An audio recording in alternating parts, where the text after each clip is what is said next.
केंद्रीय राज्य मंत्री डॉक्टर जितेंद्र सिंह ने सोमवार को रियासी जिले और पवित्र स्थल वैष्णो देवी तक फैल रही नशीली दवाओं की लत के खतरे पर चिंता व्यक्त की। मंत्री ने कहा कि वह इस क्षेत्र में युवाओं द्वारा नशे के सेवन के बढ़ते मामलों के बारे में रिपोर्ट पाकर परेशान हैं। उन्होंने पिछले 2 दिनों में इस मामलों पर स्थानीय प्रशासन और कानून प्रवर्तन एजेंसियों के साथ समीक्षा बैठक भी की। डॉक्टर जितेंद्र सिंह ने माता-पिता और स्थानीय प्रशासन से बच्चों को नशे से दूर रखने की अपील करते हुए कहा कि प्रधानमंत्री नरेंद्र मोदी ने 2047 तक भारत को एक विकसित राष्ट्र बनाने के दृष्टिकोण को साकार करने के लिए उनकी क्षमता का उपयोग किया जाना चाहिए। उन्होंने कहा कि पवित्र शहर की पवित्रता कटरा को संरक्षित किया जाना चाहिए और इसे सामाजिक मूल्यों के लिए प्रेरणा का स्रोत बनाना चाहिए। मंत्री ने कहा कि नशीली दवाओं की लत पर रोक लगाने के लिए स्थानीय प्रशासन स्तर और सामाजिक स्तर पर एक रणनीतिक योजना बनाई जानी चाहिए। उन्होंने बताया कि हॉस्पिटल की पहचान की जाएगी और खतरे को रोकने के लिए सामाजिक जागरूकता पैदा की जाएगी। डॉक्टर जितेंद्र सिंह जहां केंद्रीय सूचना एवं प्रसारण मंत्रालय के केंद्रीय संचार ब्यूरो द्वारा शुभ नवरात्रों के उपलक्ष्य में आयोजित नवरात्रि उत्सव और मल्टीमीडिया प्रदर्शनी का उद्घाटन करने के बाद बोल रहे थे। हम जिक्र कर रहे थे कि समाज सुधार के कार्यों की तरफ भी कुछ हमें विचार करने की आवश्यकता है। इस सारे क्षेत्र में पंजाब से लेकर के जम्मू और अब यहाँ भी कहीं कहीं से इस तरह की सूचना मिलती है जिससे दिल निराश हो जाता है कि नशाखोरी की आपदा यहाँ पर भी प्रवेश करने लगी है। और ये पावन धरती जिसे हम समझते हैं कि सामाजिक जीवन में मूल्यों और कदरों का जन्म स्थान है, जो हमारे लिए संस्कारों का प्रेरणा स्रोत होना चाहिए, वहां पर अगर इस प्रकार की सूचना है तो निश्चय ही सारे समाज के लिए चिंता का विषय है।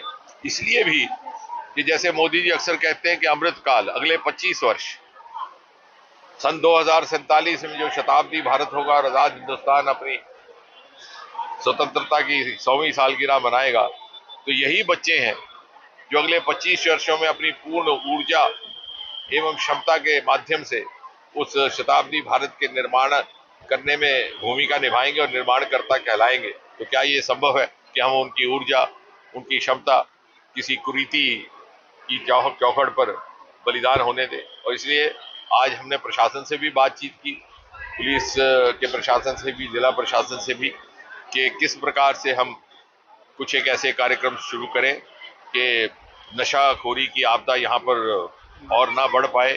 डी एडिक्शन तो एक सरकारी स्तर पर होगा भी, लेकिन साथ ही साथ हमारे कार्यकर्ता और हमारे सामाजिक दल भी इसके साथ जुड़ करके कुछ एक शिक्षण प्रशिक्षण परिवारों का भी, अध्यापकों का भी और बच्चों का भी इस प्रकार से किया जाए कि जिस तरह से 8-9 वर्षों में विकास का एक उदाहरण बन के, रोल मॉडल बन करके कटरा वैष्णो देवी की धरती इस समय पूरे विश्व में, पूरे देश में इसकी मिसाल दी जाती है, उसी प्रकार आने वाले समय के लिए संस्कारों और मूल्यों की जिस प्रकार से पालन करते हुए देश के निर्माण और समाज के निर्माण और राष्ट्र निर्माण में हम उसको समर्पित कर सकते हैं, उसका भी उदाहरण यहीं से निकले। सर, जम्मू कश्मीर में election Sai Om power system लाए हैं अब नवरात्र और दीपावली को लेकर विशेष ऑफर। एक चार्ज पर 120 किलोमीटर माइलेज देने वाले made in India Exide neo Bharat e rickshaw अब मिलेगा मात्र 1,82,000 रुपए में, जबकि 1200 वॉट की मोटर के साथ एक्साइड नियो ई रिक्शा मिलेगा अब सिर्फ 2,22,000 रुपए में। एक्साइड नियो अब आया है नए रंगों व फीचर्स के साथ। मजबूत बॉडी, शानदार डिजाइन, आरामदायक राइड और असाधारण खूबियों से लैस नए जमाने की इस ई रिक्शा में मिलेगा रियर व्यू मिरर जो LCD डिस्प्ले में बदल जाए और ड्राइवर को बिना सर घुमाए गाड़ी को बैक करने में मदद करे। इस तकनीक में पहली बार पीछे कैमरा लगाकर ये अनूठी विशेषता प्रदान की गई है। चमकदार व ज्यादा तेज इंडिकेटर, लंबे समय तक चलने वाली बैटरी, बेहद शानदार LCD इंस्ट्रूमेंटेशन पैनल, मनमोहक आवाज वाले speaker, FM system, flexible roof के बदले बहुत ही सख्त उच्च ग्रेड की मेटेलिक रूफ, इनबिल्ट चार्जर, नए सुरक्षित रिम और अधिक पावर की मोटर के साथ बेहतरीन सस्पेंशन जो दे झटकों से आराम। तो देर किस बात की, आज ही आएं और अपना Exide Neo e rickshaw book करवाएं। हमारा पता है Sai Om power system, last matador stop, Anand Nagar, Bohri, Jammu. Jammu संभाग में डीलर बनने के लिए संपर्क करें 0191 2554 360। जम्मू कश्मीर की खबरों के लिए जुड़े रहिए GK अपडेट के साथ।